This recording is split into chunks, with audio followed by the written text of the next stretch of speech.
How did your life change after you became public, both good and bad? Those years afterwards. No, I mean it's been overwhelmingly good. Okay. Um, People like to say hi. People like to talk, and people like to tell their story. I don't even tell my story to them. They want to tell me their story, and it's really cool to hear from that. And the negativity doesn't really. It's only on Twitter.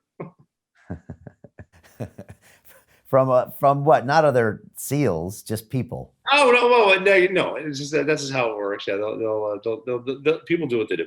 Right.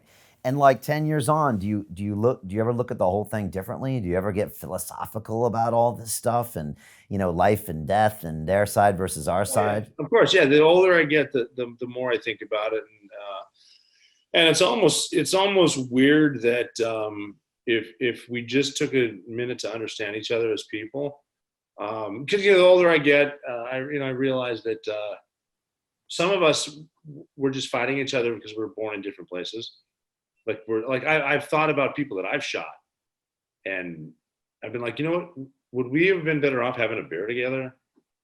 Like what? Just we just believe we believe something we were taught by someone else, and that's why. Like I'm 33, you're 33, and I shoot you because your parents taught you something that I don't believe. It's like just take a wrap off. I truly believe that most people are good, and I wish we could bring that out. Yeah. And applies to a lot of stuff happening today, which I want to get into that as well. But you I'm said ready.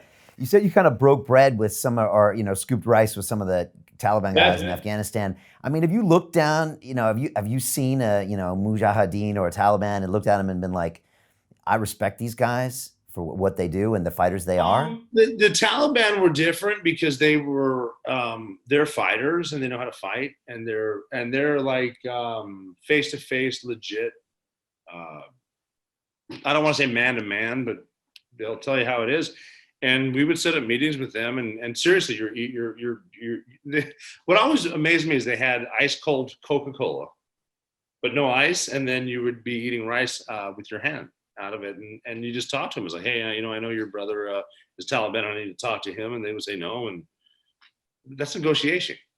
That's what you do, and they're just different. But yeah, we yeah. I mean, but again, too, just the whole why are we shooting each other? Is it worth it? I mean, like Iraq, I found Iraq a couple of times too, and Iraq was one of those wars where people ask me what I think about it. It's like, well, we shouldn't have invaded Iraq, but we also shouldn't have left Iraq.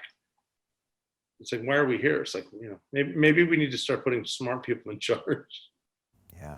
I mean, that's hard when you have to, because you're there to do the work. I mean, politicians send troops in, right? So, Oh yeah. I guess do you have to avoid trying to think about the why sometimes and focus on the what?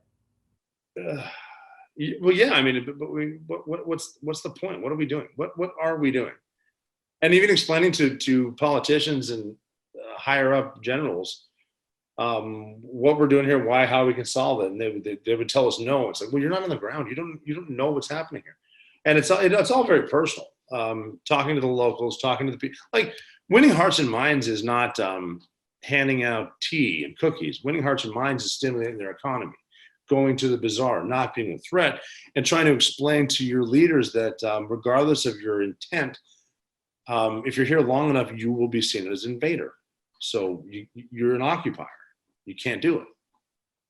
Right. But they don't want to believe it because everything is political to a certain pay grade, and all they want is you get to a point where all they want is their next promotion. I want to stay elected. And it is what it is. It's shameful.